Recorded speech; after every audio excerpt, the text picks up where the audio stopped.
Sex, gender, and gender identity, similar terms that mean very different things. And then there is this complicated acronym, LGBTIQ. But let's have a closer look. Sex refers to the biological gender that we are born with. Gender, in turn, describes how people reflect on and express themselves and their perceived gender identity. This is also referred to as the social gender. And to cover all those aspects, we use the term LGBTIQ. The first three letters say something about sexual orientation. L stands for lesbian. They are women who are attracted to other women. G stands for gay. They are men who like other men. And the B stands for bisexual. They are people who are attracted to both women and men. The T stands for trans, which revolves around gender identity. It's based on the idea that gender and sex are different. People are born with a biological sex and are then assigned the attribute girl or boy. However, for some people, these binary attributes are not right. They know they have a different gender identity from their sex and want to have it accepted by society. So if the biological sex is different from the gender of a person, we speak of a trans woman or trans man, respectively. However, there are people for whom these two attributes are simply not sufficient, who feel neither as male nor female, and find their own identity. The correct term here is non-binary, and the variety is as broad as there are people on Earth. The I stands for intersexual. Some people are born with no definitive biological sex.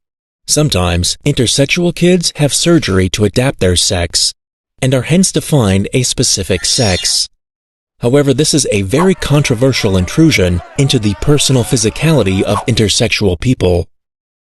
The umbrella term queer, from which the letter Q derives, covers people that fit anywhere on the spectrum of sexual orientation, sex, gender, and identity, and the LGBTI community in general. Because of the rights of intersexual people, some governments recently, in addition to male and female, added a third gender, diverse. Society redetermines what is male, female, or diverse on a daily basis. Between these poles, there is a plethora of ways to express and live one's own gender identity.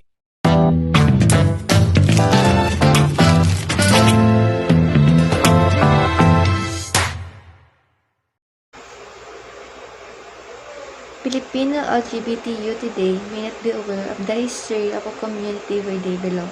As such, let us take a quick look at the history of the LGBT movement in the Philippines, from the indigenous conceptualizations to anti-discrimination bill. During the pre-colonial period, Babaylan and Asog as known as spiritual leaders. The Babaylan was the first record of women and men of different genders holding prominent roles in Philippine society. Sila po ay isang priestess who possess wealth of spirituality and knowledge.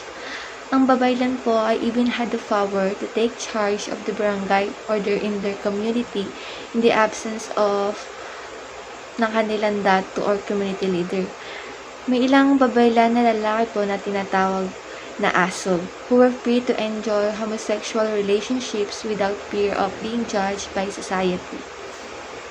Next po ay gender crossers. The asog were not cross-dressers, however, they crossed genders dahil binigyan sila ng same spiritual legitimacy as the female Babaylan. With numerous incantations to strengthen their vows before, pinangunahan po ng asog ang mga pag-aalsa laban sa pang-aapi through the Spanish colonial period. During the colonial Spanish period, introduction of Western gender roles, gender crossers were looked down upon. During the 300-year Spanish colonizations of the Philippines, a change in ideology was imminent. From the indigenous matriarchy, pinakilala ng mga Espanyol ang patriarchy at ang konsepto ng machismo na ginawang katawa-tawa ang gender crossing. Hindi rin nagtagal ay minalas din ang mga effeminate men, leading to the development of a regional vocabulary for what the Tagalog call bakla or gay man. Also men, duwag and confused kung ano talaga sila. In colonial American period, reinforcement of Western sexuality and gender roles with formal education. During the American colonization period, ay higit na nagpatibay ng mga Western conceptualizations of gender and sexuality na pinatibay ito sa formal na edukasyon.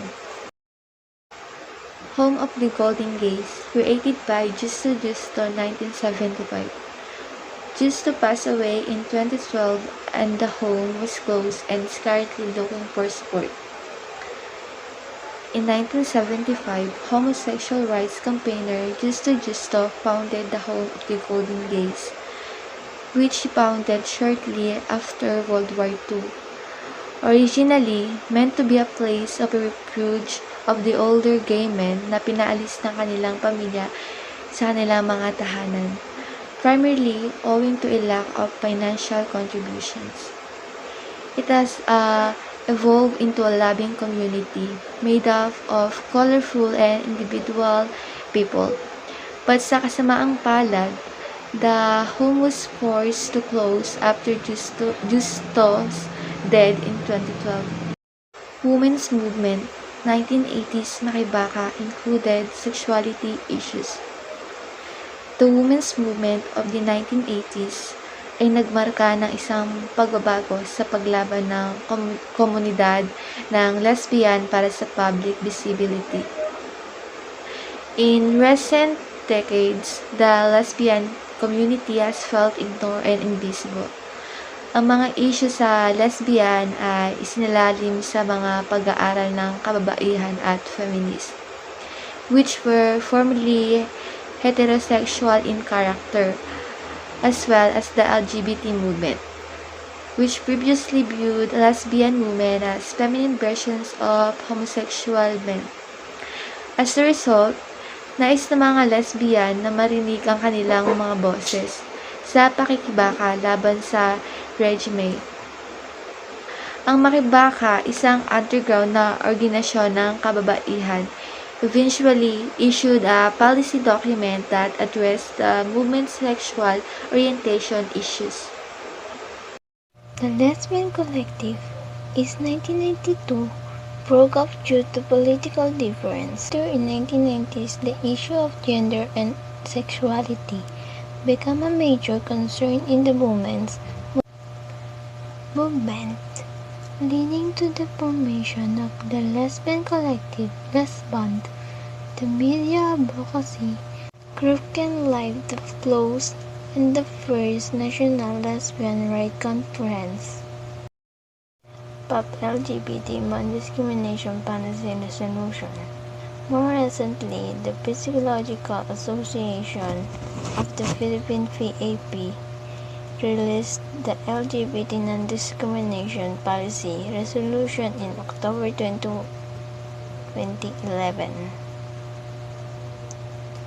This was in response to overwhelming letter, call, and ethics complaints against a certified physiological who recommend conversation therapy for children who come out as a gay or lesbian to achieve a happy family life. First LGBT Pride March, composed of 60 people in Manila on June 26, 1994, organized by progressive organization of gay in the Philippines and the Metropolitan Community Church. One of the more memorable moments in the history of LGBT movements in the Philippines was the first LGBT Pride on June 26, 1994. To commemorate the 20th anniversary of Stonewall Riot, the march in the Philippines but in Asia This event was organized by the Progressive Organization of Gay in the Philippines, Progray Philippines, and the Metropolitan Community Church, MCC Manila. The march was a small number with 60 participants in fact, as they marched from EDSA at Quezon City Avenue to Quezon Memorial Circle in the Quezon City. It was the first time for the public to see members of the LGBT community speak out for equality at such a scale. So let's move on to the LGBT rights in the Philippines. First, we have LGBT Rights Bill or SOGI Bill that approved LGBT rights on September 20, 2017, known as the Sexual Orientation and Gender Identity and Expression Equality or SOGI Bill. Second, we have criminalization of homosexual under the revised penal code. Police raids on LGBT venues occur regularly and without warrants. During these raids, police unlawfully detain individuals, then verbally abuse and extort money from them. Police will also frequently charge those unlawfully detained with violating the public scandal provision of the revised penal code. The third one is non-discrimination equality between men and women, Article 2, Part 1, 3, and 26.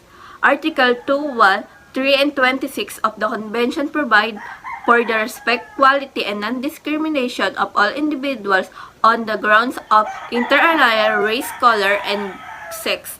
In the landmark decision of Tunant v. Australia in 1994, the committee found not only that reference to sex in Article 2 and 26 must be taken to include sexual orientation, but also that laws which criminalize consensual homosexual acts expressly violate the privacy protection of Article 17.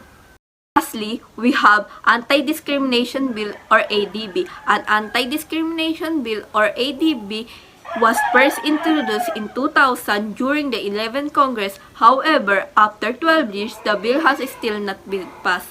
The anti-discrimination bill that has been lobbied for by LGBT activities were refiled in the Senate and in the lower house of Congress during the 15th Congress. Well, I just want to say that all of us have the right to live equally. The people in the LGBTQ community tend to think that are lower than other people who seem normal than them. We are equally important in the world we belong to. The world will not form a perfect equilibrium if it weren't for the third gender. This may seem untrue because male and female can already make an equilibrium, but LGBT community made a big impact to the world and widely excelled nationwide with their exceptional and extraordinary talents. We can do more about it. There are hidden talents in us. There are so much more in us that is much better to showcase than keeping it in ourselves or in ourselves.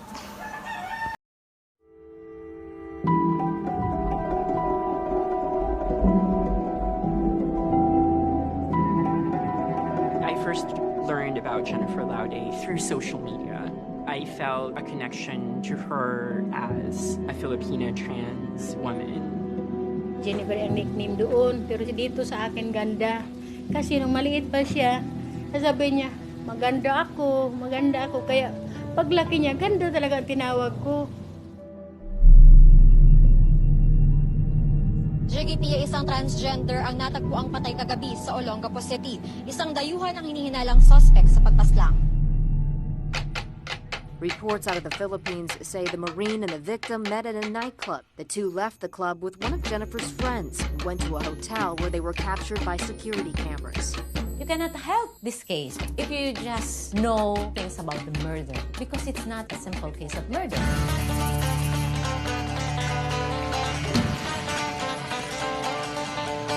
The relationship between the U.S. and the Philippines is really a relationship between a colonizer and a colony. with the VFA, it's like the Filipinos are being served in a silver platter. Bakit hanggang ngayon? Paulit-ulit, palaging postpone. Alam ko po yung totoo. There's a lack of justice in many trans people's lives. Members of our community are killed every day.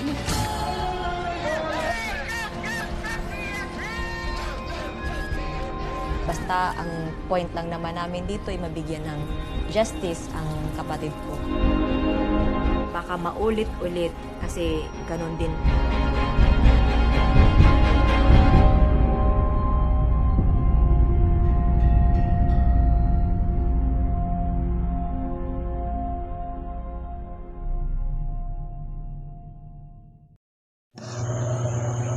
Jeffrey Jennifer Laude was a 26 years old Filipina transgender woman. Was killed by 19 years old U.S. Marine Joseph Scott Pemberton in Olongapo City, Philippines. Pemberton was stationed at the nearby U.S. military base, the Subic Bay, Freeport, which was formerly one of the largest overseas U.S. military base, but now served as the site of regular military exercise under the Visiting Force Agreement. The case of Jennifer Laude. Jeffrey Jennifer Laude, a 26-year-old Filipina transgender, would have married German fiancé Mark Susselbeck in 2015. But last October 11, 2014, Laude was found dead in the bathroom of a motel room in Olongapo City, neck blackened, with strangulation marks and hand rammed into a toilet. As a forensic report of investigation, she was died due to asphyxiation by drowning. The man who allegedly left her in that state was U.S. Marine Lance Corporal Joseph Scott Pemberton. During the case or the trial of Jennifer Laude, or Pemberton rather, in the Olongapo City RTC branch, we've seen that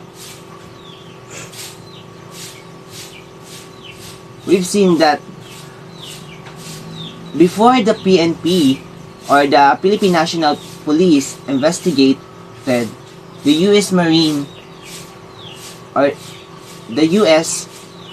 already investigated this case, gathered all the data from that motel. So before our Philippine National Police investigate it,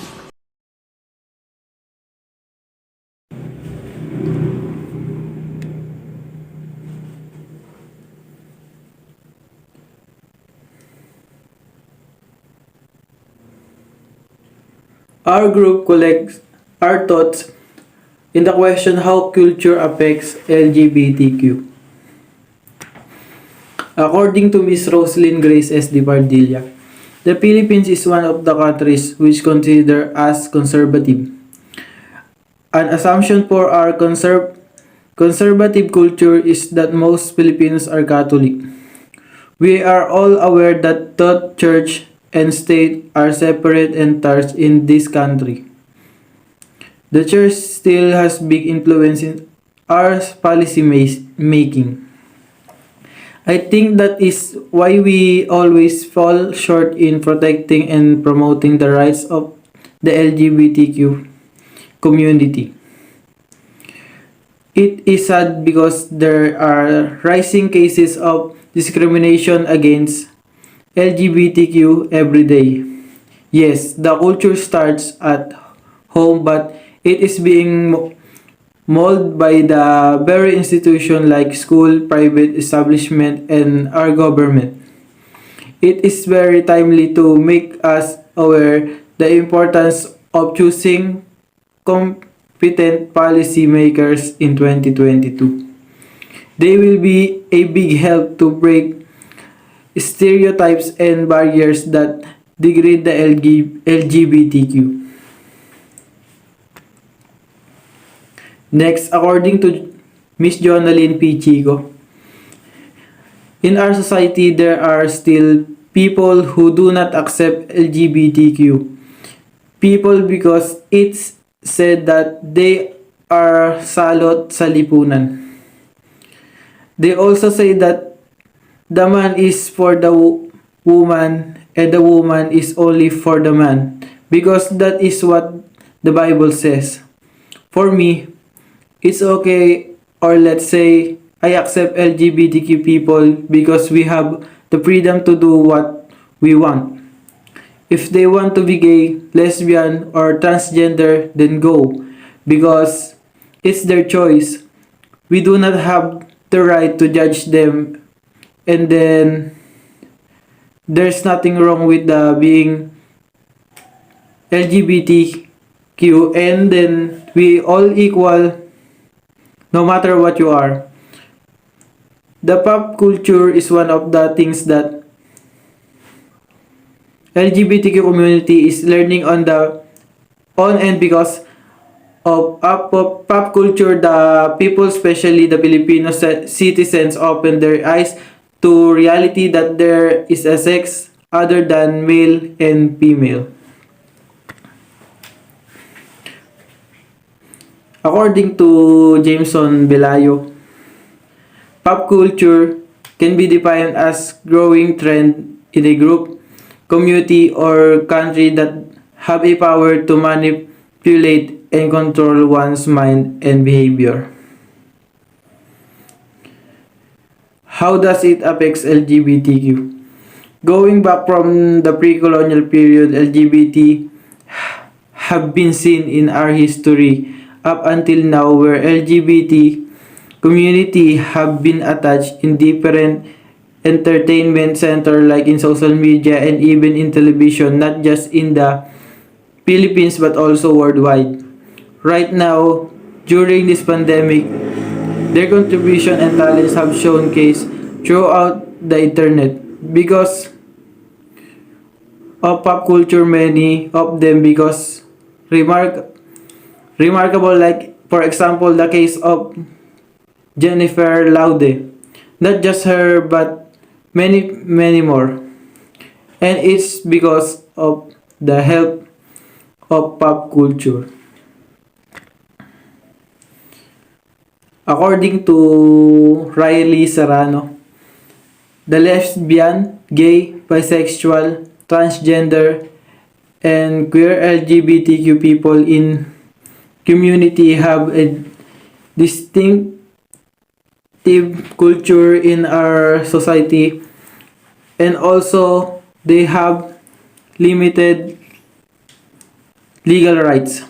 As year pass by, many people, especially teenagers who are coming out of their shells and describe themselves as part of LGBTQ community, receive so many criticism, especially to those people who are not open-minded to the evolution of social media change. I must say that the LGBTQ is the one who affected our culture. They teaches us to change our culture about being more open-minded to changes, being supportive for the happiness of others, to stop being homophobic, to promote that we are all equal, and to see that being a part of LGBTQ community will not make you less of a human. And for me, culturally defined gender roles influence relationship between different sex partner, and cultural values affect attitude towards sexual variation. LGBT patient face stigma, discrimination, and prejudice, and have specific issues related to a number of factors. In addition to the nature of sexuality, these factors affect help seeking and also cause delays in pathways to care. Harry Hay, the first national rights organization, the Mattachine Society, was formed in 1951, was created by Harry Hay. He is an American gay rights activist, communist, and labor advocate. And also, he was a co-founder of Mattachine Society. Rodney Wilson is a high school teacher who founded Gay History Month. October was selected because schools are in session. It is a month in which the first national march for lesbian and gay rights occurred and national coming out is celebrated. Obergefell Hodge. The court reversed both of 6 circuits holding, thereby legalizing same-sex marriage in all 50 states. Decided on June 26, 2016, Obergefell overturned Baker and requires all states to issue marriage license to same-sex couple to recognize same-sex marriage. And the Metropolitan Netherlands became the first country to establish same-sex marriage by law. Since then, same-sex marriage has also been established by law in 28 other countries, including most of Americans and Western Europe. Sylvia Rivera was a queen Latina self-identified drag queen who fought tirelessly for transgender rights as well as for the rights of gender non-conforming people. Sylvia Rivera was an American gay librarian and a transgender rights activist who was also a noted community worker in New York. Sylvia fought hard against the exclusion of transgender people from the sexual orientation, Non-Discrimination Act in New York, and was loud and persistent. Marsha P. Johnson was a black trans woman, a sex worker, and an activist who spent much of her life fighting of equality. She served as a mother figure to the drag queens, trans women, and homeless youth of Christopher Street in New York City. Marsha Johnson, also known as Malcolm Michael Jr., and known as an outspoken advocate for gay rights. Johnson was one of the prominent figures in the Stonewall Uprising in 1969. Throughout her Discover phase, she was referred to as Malcolm and Black Marsha before settling on Marsha P. Johnson. The P on her name stand for Pay It No Mind. By the way, Sylvia Rivera and Marsha Johnsons are connected. These two are connected. Sylvia Rivera and Marsha Johnson opened the first LGBTQ in North America, and this trailblazer became the first trans woman of color to lead an organization in the U.S. Gilbert Baker. It goes back to 1978 when the artist Gilbert Baker, an openly gay man and a drag queen, designed the first rainbow flag. Baker later revealed that he was urged by Harvey Milk, one of the first openly gay elected officials in the U.S., to create symbol of pride of the gay community. Gilbert Baker was designed and created the LGBTQ flag, rainbow flag, a worldwide flag, symbol of LGBTQ pride. His flag became widely associated with LGBTQ rights, causes a symbol of gay pride that has become ubiquitous in the decades since its debut. Ifti Nassim was a gay Pakistan poet who moved to the United States to avoid persecution for his sexuality. I feel my life was spent in a submarine. The journey has ended. I saw nothing. Ifti Nassim was likely the first openly gay poet to organize from Pakistan in his early 20s. He emigrated to the US to escape persecution. He became locally for establishing Sangat, an organization to support LGBTQ in South Asian youth. Simon Cowley. Simon Cowley is seen by many as the center hero of the gay and lesbian struggle in South Africa. He was an anti-apartheid, gay rights and HIV/AIDS activist who founded the Gay and Lesbian Organization of the Witwatersrand, GLOW. If you are black and gay in South Africa, then it really is all the same closet. Inside is darkness and oppression, outside is freedom. Simon Cowley was a gay activist and anti-apartheid leader. who fought for freedom and social justice in South Africa.